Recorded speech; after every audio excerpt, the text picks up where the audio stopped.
Hi, my name is Emily DeGrange and I'm going to be presenting my media history final presentation. How many of you have a phone in your pocket right now? I'm willing to bet most all of you do. Some of you might even be watching this presentation on your phone.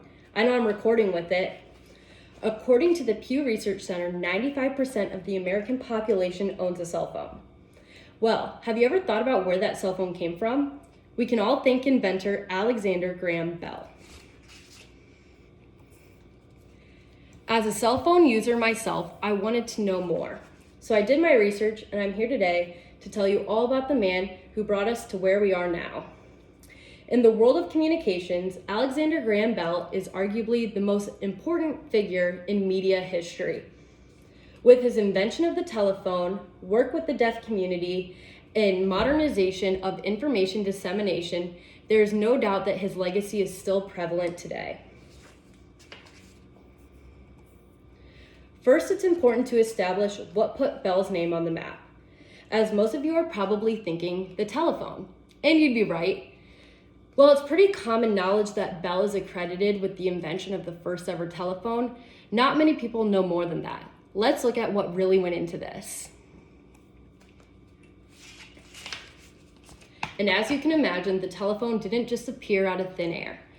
5 years before the telephone was invented was a device called the harmonic telegraph.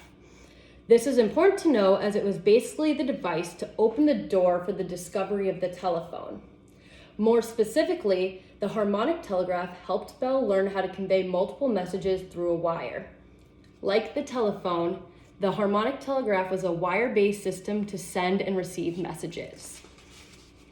However, it's important to note that the harmonic telegraph could not send multiple messages through the same wire. Bell was determined to fix this, ultimately spurring the idea of the telephone. In order to make the jump from the harmonic telegraph to the telephone, Bell needed help, at which point he partnered up with Thomas Watson. According to an article titled, "Who Invented the Telephone? Lawyers, Patents, and the Judgments of History," author Bucamp tells readers that Bell actually had multiple partners.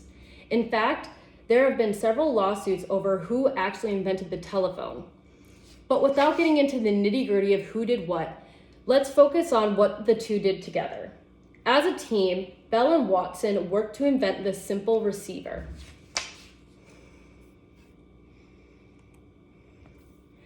Essentially, this simple receiver had the ability to turn electricity into sound. This put the two one step closer to the invention of the telephone. And the moment we've all been waiting for, on March 10th, 1876, Bell made the first phone call to ever be recorded in history. From his Boston laboratory, Bell tested out the device by calling his partner Thomas Watson. The first words ever spoken were, to quote, "Mr. Watson, come here, I want to see you." Though this phone call was only made from the next room over, it took until the year 1915 for the first long-distance call to be made from San Francisco to New York. While we all knew about Bell and his life as an inventor, how many of you are familiar with his other endeavors? I know I wasn't. Learning that Bell spent considerable amount of time working with the deaf community definitely took me by surprise. You might be wondering, how do these two things relate? What makes someone go from inventing the telephone to deaf research? But the explanation is quite simple: personal motives.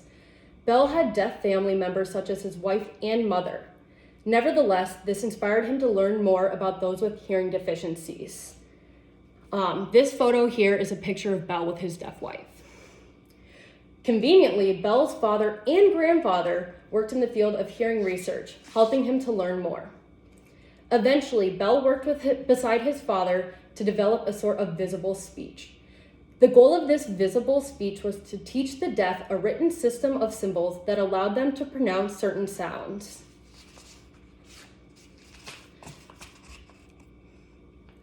While all this sounds like great strides for the deaf community, there's a side of Bell that's not so pretty. To put it lightly, a lot of Bell's beliefs about the deaf are controversial in nature.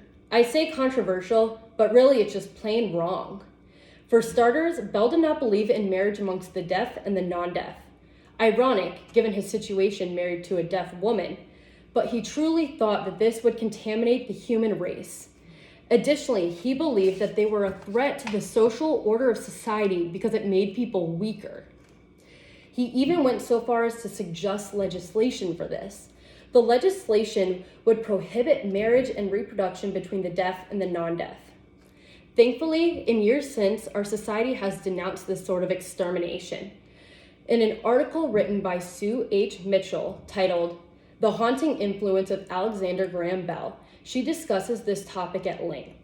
She even mentions that many in the deaf community today are angered to see him remembered in such a positive light when he fought for such despicable things. Regardless of how you might feel about Alexander Graham Bell as a person, there is no doubt that his work would last a lifetime. Alexander Graham Bell left a legacy in information dissemination that is still used today. For example, the multimedia conglomerate AT&T actually stems from Bell's telephone company. First established in 1877, Bell started his own telephone company to create a nationwide long-distance network. Sounds kind of like a commercial we'd hear on TV today. But this was actually the basis of the telephone wires we still see on the side of the roads. His company used a system of lines with loading coils to transfer the electrical currents in order to send and receive messages. The next legacy to be left behind is the operation of business. Business today is still conducted with telephones, much like when the device first came out. As one would suspect, the invention of the telephone completely revolutionized the world of communications. Author Barbara Keyes explains this concept in her journal titled "The Telephone and Its Uses in 1980s Activism."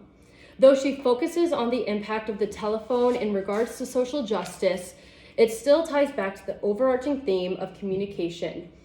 Without the telephone, people had to rely on the telegraph, postal service, and face-to-face communications. Therefore, business obviously took a lot longer to conduct. Even now, in the midst of the COVID-19 pandemic, we're seeing a heavy reliance on telephones and communication via technology as we practice social distancing.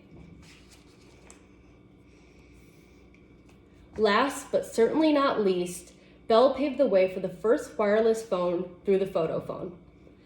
With the photophone, Bell discovered that wires were not necessary. Instead, the photophone conveyed messages through a beam of light.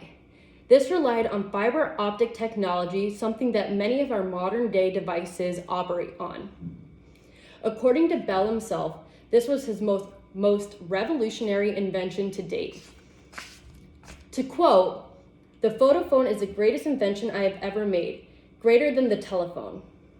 Wow, that quote speaks volume. After learning about Bell through his inventions, work with the deaf community, and everlasting impact on information dissemination, what do you think? Has your opinion on him changed? But more importantly, who do you think will be the next Alexander Graham Bell? Will anything ever be as revolutionary as the telephone? Let me know your thoughts in the comments below, and thank you for listening.